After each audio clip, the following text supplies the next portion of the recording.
بسم اللہ الرحمن الرحیم۔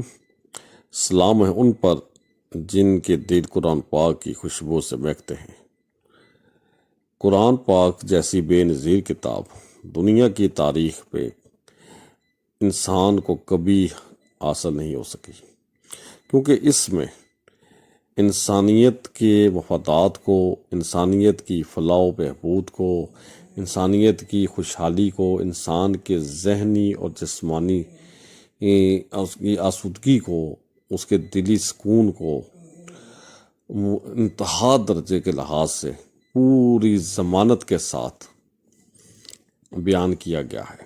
یعنی کہ جو اس میں اصول بیان ہوئے ہیں، جو ہدایات دی گئی ہیں، وہ انسان کی انفرادی اور اجتماعی زندگی کو بہترین انداز سے گزارنے کی گارنٹی دیتی ہے۔ تو اس لحاظ سے کوئی دنیا کی کتاب قرآن پاک کا مطالعہ نہیں کر سکتی جو کہ اس طرح سے انسانی نفسیات کو اور انسانی ضمیر کو کماحقوق طور پر گائیڈ کرتی ہو۔ تو آئیں سورہ بقرہ کی آج کی جو آیات ہیں ان کا مطالعہ کرتے ہیں۔ اعوذ باللہ من الشیطان الرجیم، بسم اللہ الرحمن الرحیم۔ آیت نمبر 171 تا 176، 171 to 176۔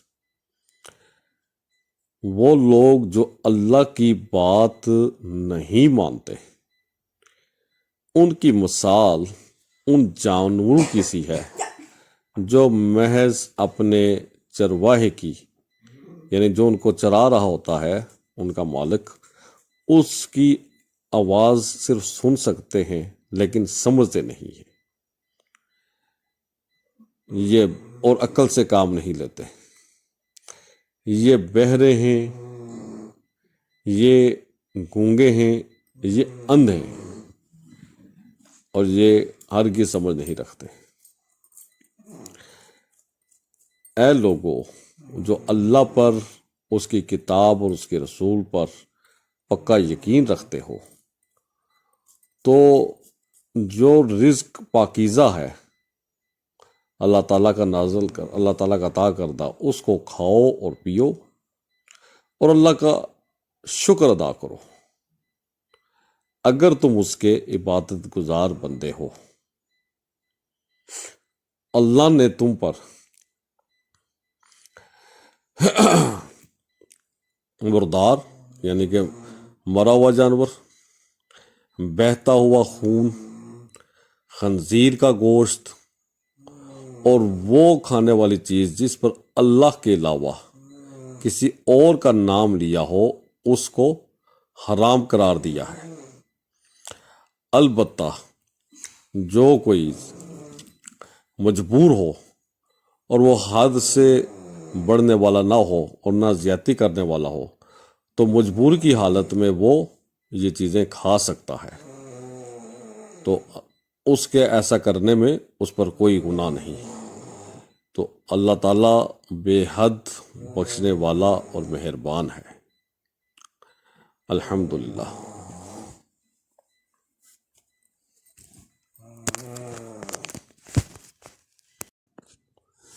جو لوگ اللہ کی آیات کو چھپاتے ہیں اور تھوڑی تھوڑی قیمت کے عوض بیچ ڈالتے ہیں، یقین جانو یہ لوگ اپنے پیٹوں کو آگ سے بھر رہے ہیں، تو ان کو دردناک عذاب ہوگا۔ انہوں نے گمراہی کو ہدایت کے بدلے اور عذاب کو مغفرت کے بدلے خرید لیا ہے، اور یہ کتنے زیادہ عذاب کو سہنے والے ہیں۔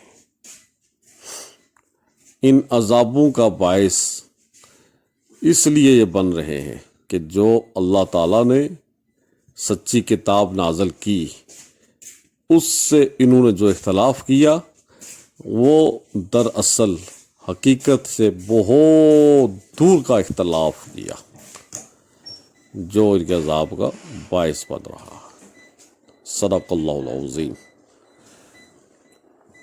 اتنی اہم ترین اور اتنی مبارک ترین آیات جن میں ایک ایک آیت اتنی جامع ہے اور اتنے زبردست انداز میں تفصیل بیان کر رہی ہے کہ ہر چیز خود بخود واضح ہو جاتی ہے۔ اللہ تعالیٰ کی رحمت کا بھی بیان ہے، اللہ تعالیٰ کے نیک بندے جو کہ اس کے عبادت گزار بندے ہیں، ان کے ساتھ اللہ کی جو محبت ہے اس کا بھی بیان ہے۔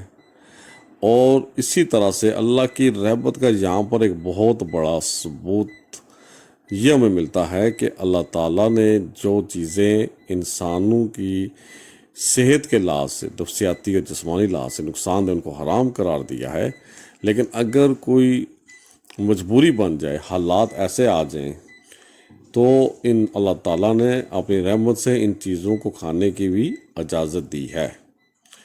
تو اللہ تعالیٰ کے احکامات میں، اس کے قوانین میں مجبوری کی حالت میں استثناء بھی ہے، یعنی کہ ایکسیپشن بھی ہے۔ تو یہ کمال اللہ کے علاوہ دنیا کے قوانین میں بہت کم پایا جاتا ہے، کیونکہ اللہ تعالیٰ جتنا خیر خواہ ہے اور انسان کو جتنا اچھے طریقے سے جانتا اور سمجھتا ہے، تو اس کی بھلائی کی مناسبت سے کیا چیز ضروری تھی، کہاں اس میں لچک دکھانی تھی، اللہ تعالیٰ نے اس چیز کا پوری 100% اندازہ لگانے کے بعد ہی اس کو مقرر کیا ہے۔ تو ایسے رب کی حکمت پر اور ایسے رب کی عظمت پر قربان نہ جائیں تو اور کیا کریں، اس کے آگے لمبے لمبے سجدے نہ کریں تو اور کیا کریں۔ تو اللہ تعالیٰ ہمیں ہمیشہ کے لیے اپنی معرفت اور اپنی حکمت کو اور اپنی بصیرت کو سمجھنے کی اور اس کے آگے سر بسجود رہنے کی ہم سب مسلمانوں کو، بلکہ دنیا کے تمام انسانوں کو توفیق عطا فرمائے۔ تو انہی دعاؤں کے ساتھ آج کی ہم ویڈیو کا اختتام کرتے ہیں۔ اجازت دیجیے، والسلام علیکم ورحمۃ اللہ وبرکاتہ۔